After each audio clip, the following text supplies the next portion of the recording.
So Unity Cup just dropped and there are players who are having a hard time playing on it. So it made me think, if you've gone to career mode lately, you might have noticed something. Ura Finale is still there. Yeah, if you just click this button, you can still play it like before. So today we're comparing the classic Ura Finale to the new Unity Cup. We're going to have certain criterias and we're going to be scoring which one is better in that criteria to ultimately know the best career mode. With that, enough yapping and let's start the video.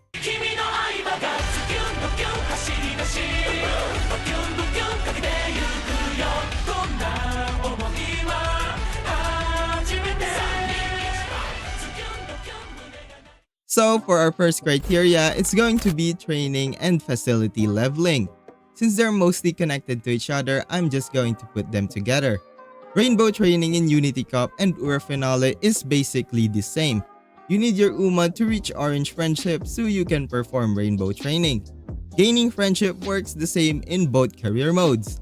There are a few differences though, and we're going over them right now.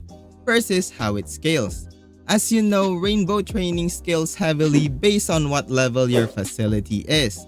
To gain facility levels in Ura Finale, you just have to train a lot in a certain facility. For example, if you want to raise the facility on speed, then just keep on training on it until it reaches level 5.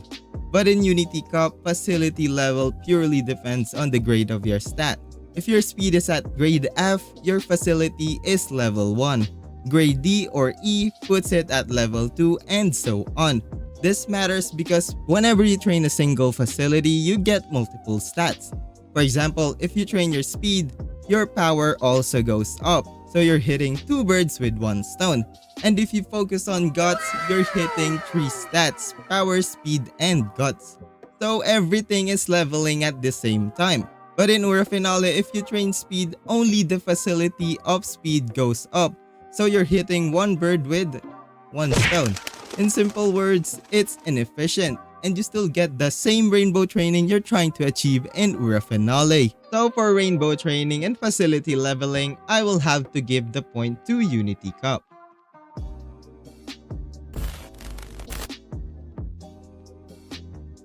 So training wherever most of your support cards are is the staple for Ura Finale.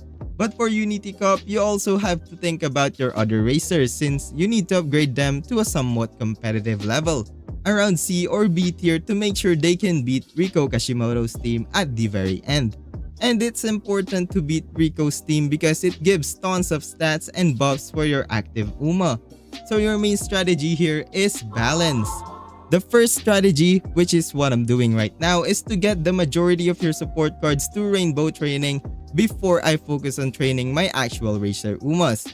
Now this only works because I have a well-built deck. Don't get me wrong, I'm not a whale, I'm just one of the lucky first day players.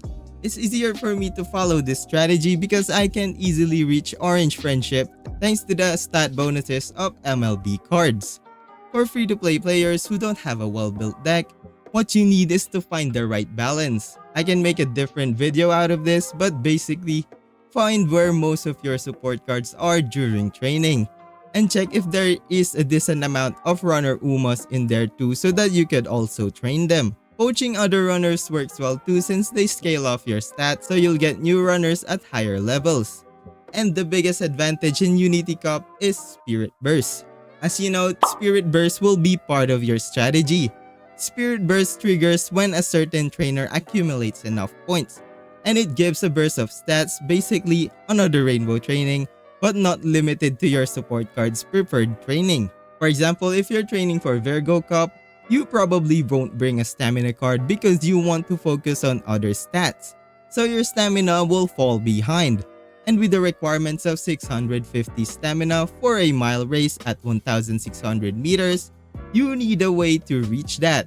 What I do is save my Spirit Burst specifically for stamina, so it's like I'm getting a rainbow training from time to time even without a stamina support card. This lets me easily reach the stat threshold, and this strategy is not available in Ura Finale, so it's harder to reach your stat threshold over there. So for strategy, Unity Cup is the clear winner. So it's 2 points for Unity Cup and 0 for Ura Finale. For our next criteria, it's going to be which one is harder to finish.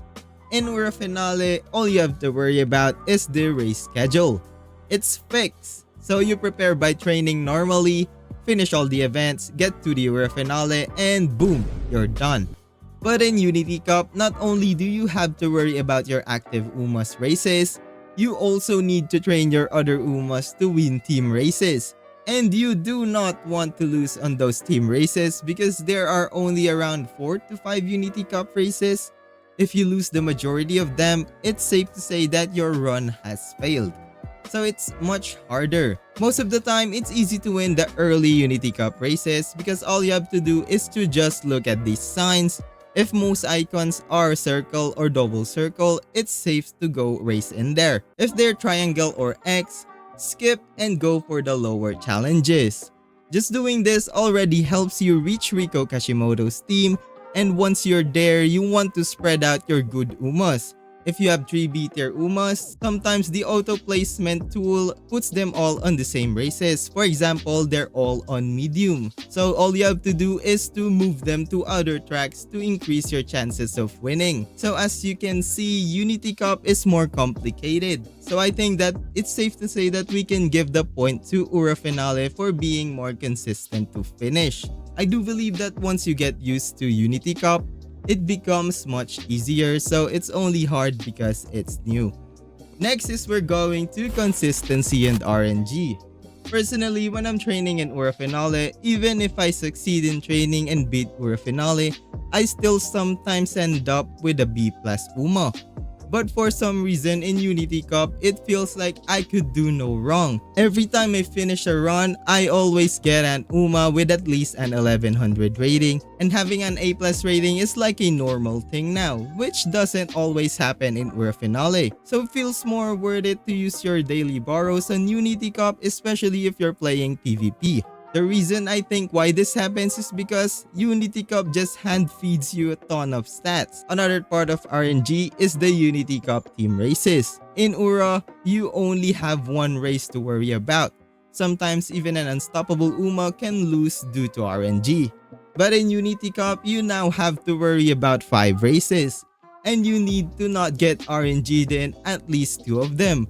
What if you choose a race with 3 double circles but for some crazy reasons you lose one of them? You'll be biting your fingers because one mistake can cause you to lose the entire race. You need to train all your runner Umas and your active Uma. You can just focus on one or you'll get punished, especially if you're free to play without a strong deck. But again, I think players feel this way because they're not used to Unity Cup yet. Once you get used to it, things will be different.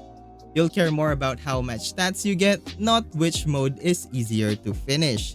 So for consistency and RNG, I'd say Ura Finale and Unity Cup are almost at a draw. So if you want a smoother or chill run and just want to have fun, Ura is better. If you care about more consistent stats and want to learn Unity Cup, Unity Cup is better. So the score is 2 for Unity Cup, 1 for Ura, and 1 draw depending on your perspective. So at the end, Unity Cup still wins. If you just want to chill but still be competitive and up for champions meetings, staying in Ura Finale could be a great choice. But remember that the stats you get per run aren't as consistent as Unity Cup where you get bombarded with stats. The reason Unity Cup is a no-brainer on older servers like Japanese and Taiwanese server is because their max stats differ. Ura Finale maxes at 1200 while Unity Cup for them goes up to 1300. So Unity Cup was always better for their perspective since 1300 versus 1200, obviously 1300 stats will win, so Unity Cup was a no-brainer. But on global, both of them caps at 1200. So even if Ura loses in consistency and raw stats, it could still be competitive if you spread your stats well.